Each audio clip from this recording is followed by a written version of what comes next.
Hello everyone, in this training session, we will cover how to configure payroll formulas.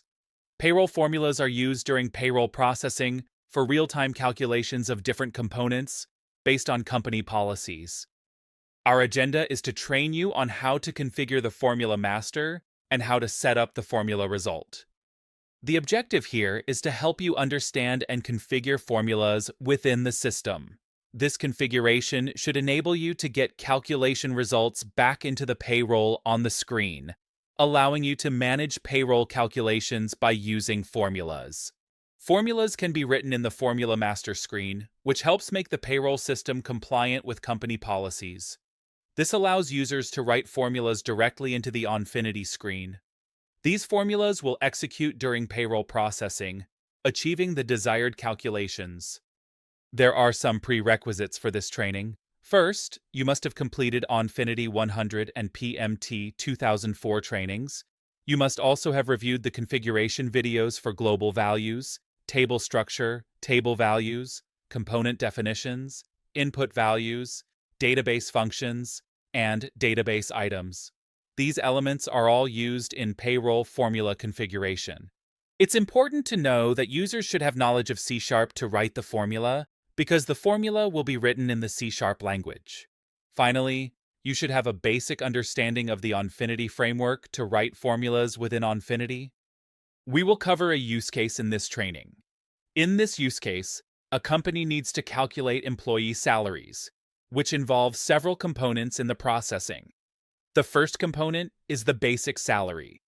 The calculation of the basic salary must consider various factors, including the date of joining within the processing month, the end of service date within the processing month, and any absenteeism deductions from the basic salary. This is the first formula we will cover in this video. In the next videos, we will cover the second component, which is HRA. The calculation of HRA will be 40% of the calculated basic salary. So whatever the basic salary is calculated to be, 40% of that will be allocated to HRA. In the third video, we will record tax deductions. The calculation of this component will consider the total earnings up to the processing month. It will then look for the slab ranges in which the total earnings fall, calculate the mentioned percentage of the earnings, and deduct that amount as tax. We will cover this process in the third video of this training. To configure the Formula Master, navigate to the General Setup menu and open the Formula Master window. Create a new record, fill in the required fields, and save the record. This completes the Formula Master configuration. The prerequisites for Formula Masters are that the organization should be defined in the system. You also should have knowledge of writing classes in C# and a working knowledge of the Onfinity framework, including required components, input values, DB items, and balances. Table structures, table values, global values, tag setup, and database functions should also be defined in the system. After configuring the Formula Master, you need to configure the formula results, where you connect the formula to a component. To do this, go to the General Setup menu and open the Formula Results screen. Create a new record, fill in the required fields, and save the record. This concludes the formula result configuration process. The prerequisites for formula result configurations are that the organization should be defined in the system, and the required components, input values, and Formula Master should be defined in the system. Now let's move into the system and start writing the formula for the first component, which is the basic salary. First, we will log in using the admin role. Once logged in, we will go to the menu, and under HR Management, we'll go to the General Setup and open the Formula Master screen. You can see that there are already some formulas written in this screen. We will start writing a new formula here. To assist you, we have provided a formula structure here that you should follow while writing the formula. Copy this formula text and go to Visual Studio, then paste the formula structure there. The reason we're using Visual Studio is because the formula is written in the C# language, and Visual Studio gives you the correct structure and management of the curly braces and the scope of the code.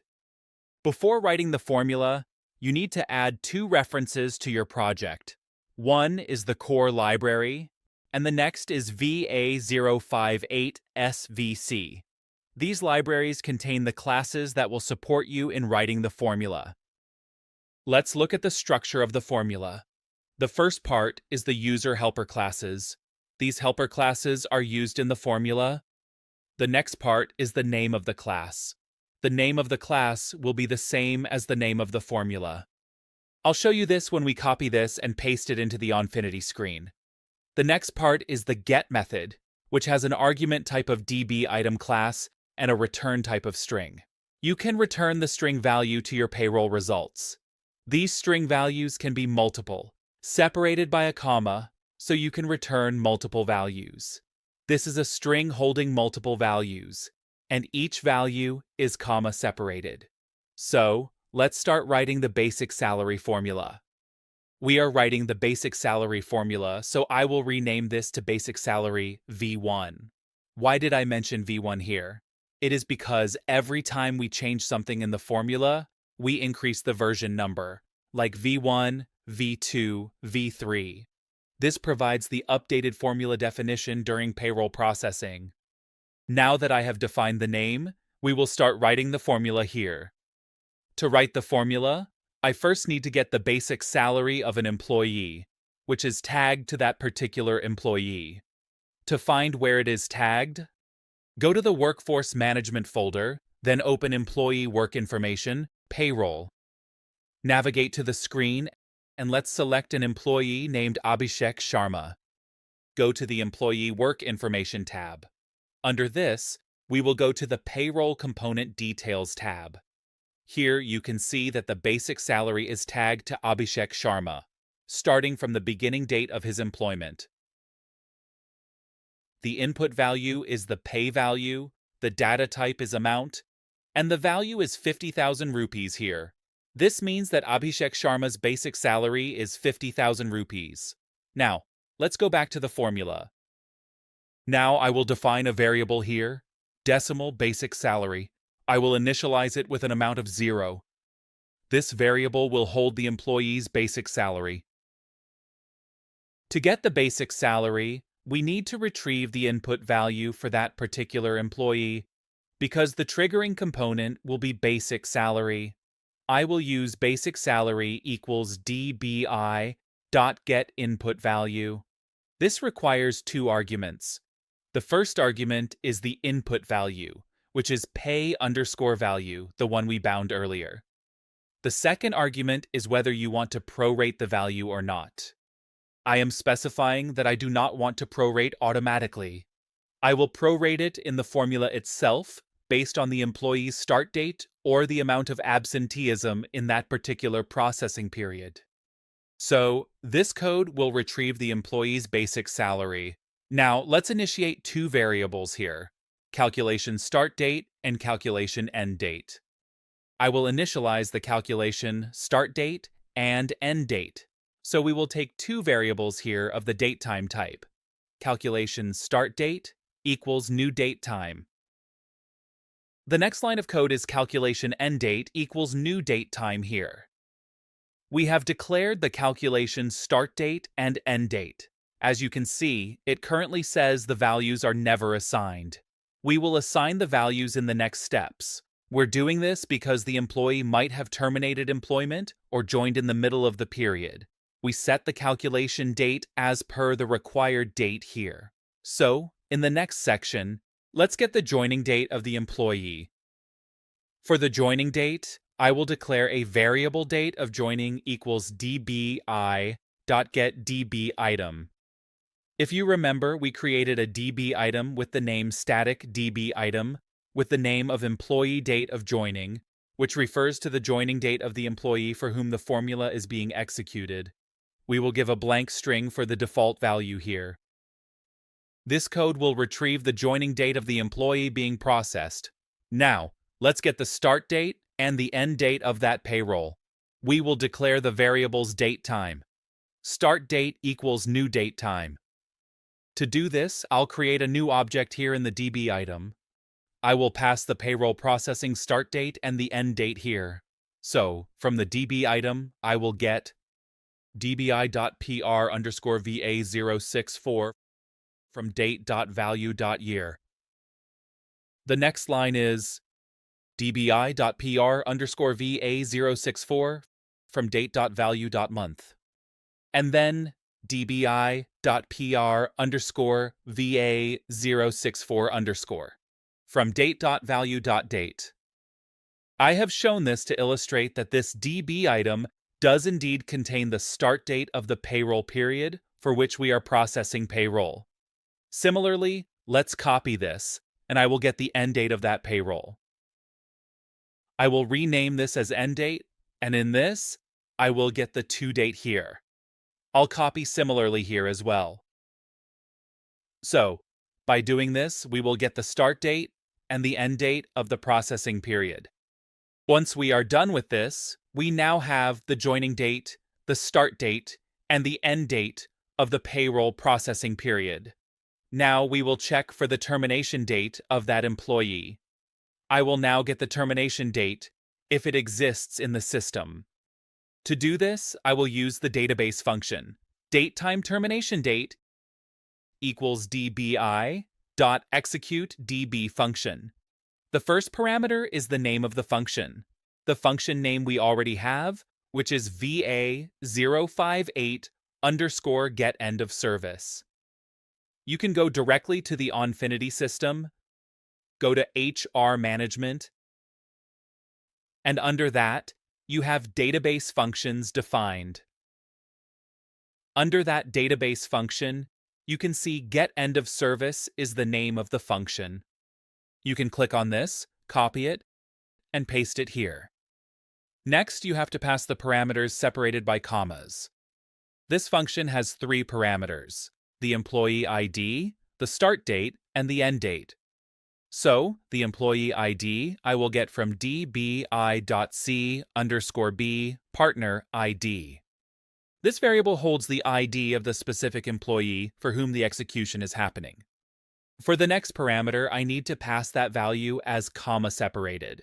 So, I will pass the next value, which is the from date. I will write dbi.pr_va064 from date to string. The next value is the end date.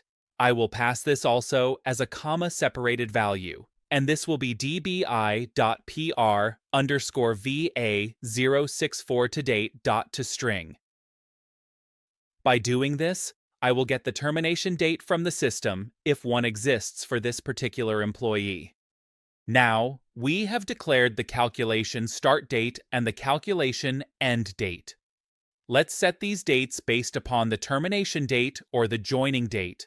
I will check if the joining date and the termination date fall within the processing period. I will apply a condition here.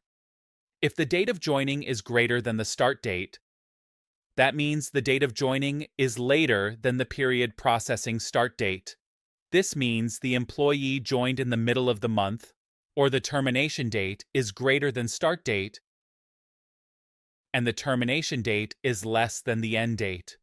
So, it will check if the termination date is later than the start date, and the termination date is earlier than the end date. That means the employee is terminating employment in the middle of the processing period. In this case, I need to prorate the salary here. I will now declare a bool type variable, which is false by default. We will initialize it as false. This variable will indicate whether the salary needs to be prorated or not. Here, if this condition is true, I will set the proration to true. This means that the salary needs to be prorated based upon either the joining date or the termination date. Next, if we want proration to occur, we need a logic to calculate the per-day salary.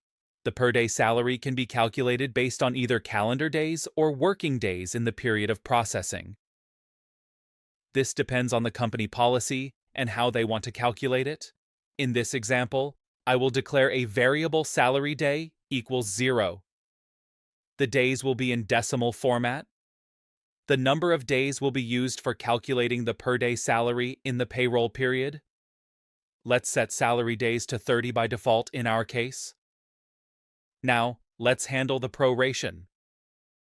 The calculation start date and the calculation end date will change according to the proration. In the next step, let's calculate the start or end date if proration is required. I will check here if prorate is true. Then we will enter the scope and write our logic here. The first scenario is that the employee joined in the middle of the month and did not leave the organization within this month. That means if my date of joining is greater than the start date, and the termination date is greater than the end date, that means that only the joining date falls within this month. I will now declare a variable. What are the working days in that organization? Let's declare a variable as decimal working days is equals 0. This variable will hold the actual working days of the employee in that period. The actual working days here will be equals the end date .day minus the date of joining .day, because the employee joined in the middle of the month, and we will add 1 day here because this calculation will result in 1 less day. And the calculation start date will be the date of joining because I will pay the employee starting from the date of joining. The next scenario is if the employee joined before the start date of the payroll and terminated employment in between the processing month. The condition will be else if the date of joining is earlier than or equal to the start date, and the termination date is earlier than the end date. This indicates that the employee joined before the start of the processing period, but terminated employment in the middle of it. In this case, my working days would be equal to the termination date .day minus the start date .day plus 1. So, this will be my working days in this case, and my calculation end date would be equal to the termination date. Now, the last case is if the employee joined and terminated employment within the same processing period. In this case, my working days would be the termination date .day minus the date of joining .day plus 1. This will be my working days in this case, and my calculation start date would be the date of joining, and the calculation end date would be the termination days, because I need to pay the employee for the period between the date of joining and the termination date. In this way, we calculated our working days and our calculation start date and end date. The next step addresses absenteeism. If someone is absent, how will we deduct that? We have a database function for this. Let's declare a variable. Decimal absent day equals 0. This variable will hold the number of absent days for that employee between the processing period. Let's calculate the absent days. I will use absent is equals to db.execute_db function. Now, I have to provide the db function name here. Let's see which function I have for this. We have the function getAbsent here. We'll copy this and paste it here. Now I have to add the parameters here. The parameters are the business partner ID, the start date, and the end date here. I will get the business partner ID from the DBI item dbi.c_b partner ID, and then the next value is comma separated.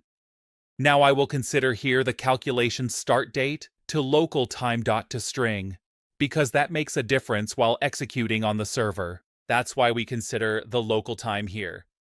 The next parameter we need to pass is calculation end date dot to local time dot to string.